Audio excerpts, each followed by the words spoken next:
पश्चिम बंगाल विधानसभा चुनाव में बीजेपी की तरफ से खेला गया महिला सुरक्षा का कार्ड पूरी तरह से सफल रहा।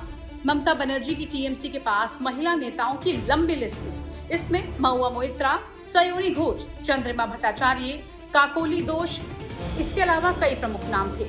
लेकिन बीजेपी की तरफ से कैंडिडेट बनी आरजीकर पीड़िता की मां रत्ना देवनाथ, संदेश खाली से चर्चा में आई रेखा पात्रा और कलिता मांझी न सिर्फ विजेता बनकर उभरी बल्कि उन्होंने टीएमसी उम्मीदवारों को अच्छे मार्जिन से हराया भी। बीजेपी ने 3 महिलाओं को बतौर विक्टिम यानी पीड़ित मैदान में उतारा था।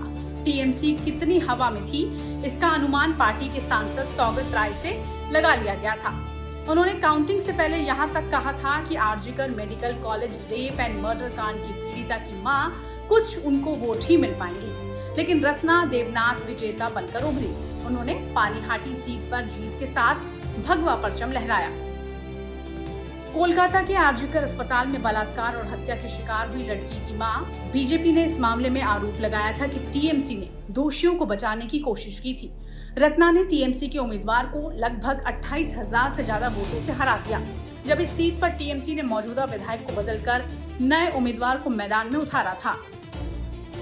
जीत के बाद आरजीकर पीड़िता की मां रत्ना देवनाथ ने कहा कि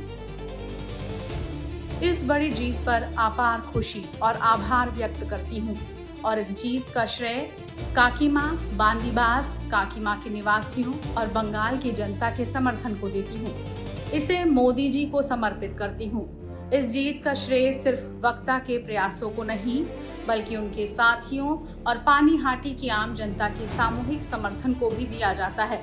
मैं जनता की सेवा निरंतर जारी रखने का संकल्प लेती हूँ। बता दें, रत्ना देवनाथ एक भारतीय राजनीतिज्ञ और सामाजिक रूप से सक्रिय महिला हैं।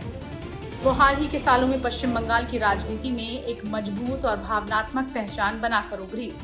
उन्हें भारतीय जनता पार्टी ने 2026 के पश्चिम बंगाल विधानसभा चुनाव में पानीहाटी सीट से उम्मीदवार बनाया। नामांकन दाखिल करते समय उन्हें कुछ विरोध का भी सामना करना पड़ा और कथित तौर पर उन्हें डराने धमकाने की कोशिश की गई। इसके बावजूद इन्होंने हिम्मत नहीं हारी और चुनाव में भारी मतों से जीत हासिल की। रत्ना देवनाथ सबसे पहले चर्चा में तब आई थी जब 2024 में कोलकाता के आरजीकर मेडिकल कॉलेज हॉस्पिटल में हुई एक दर्दनाक घटना में उनकी इकलौती बेटी की ड्यूटी के दौरान हत्या कर दी गई थी। इस घटना के बाद पूरे राज्य में डॉक्टर और आम लोगों ने जोरदार विरोध प्रदर्शन किया था और न्याय की मांग उठी थी। रत्ना और उनके परिवार ने जांच से असंतोष जताया और कहा कि उनकी बेटी को न्याय नहीं मिला। इस घटना ने रत्ना देवनाथ को अंदर से झकझोर दिया था, लेकिन उन्होंने हार नहीं मानी। 2025 में उन्होंने राजनीति में आने का फैसला किया ताकि वो अपनी बेटी के लिए न्याय की लड़ाई को और मजबूत तरीके से लड़ सके।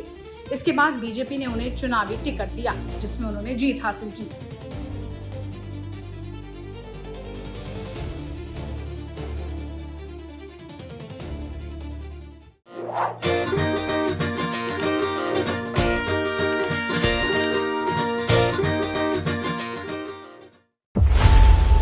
खबरों की रणभूमि में यहां शोर नहीं सोच लड़ती है। जहां शब्द नहीं फैक्ट्स वार करते हैं और हर सवाल खोलता है सच की नई परत।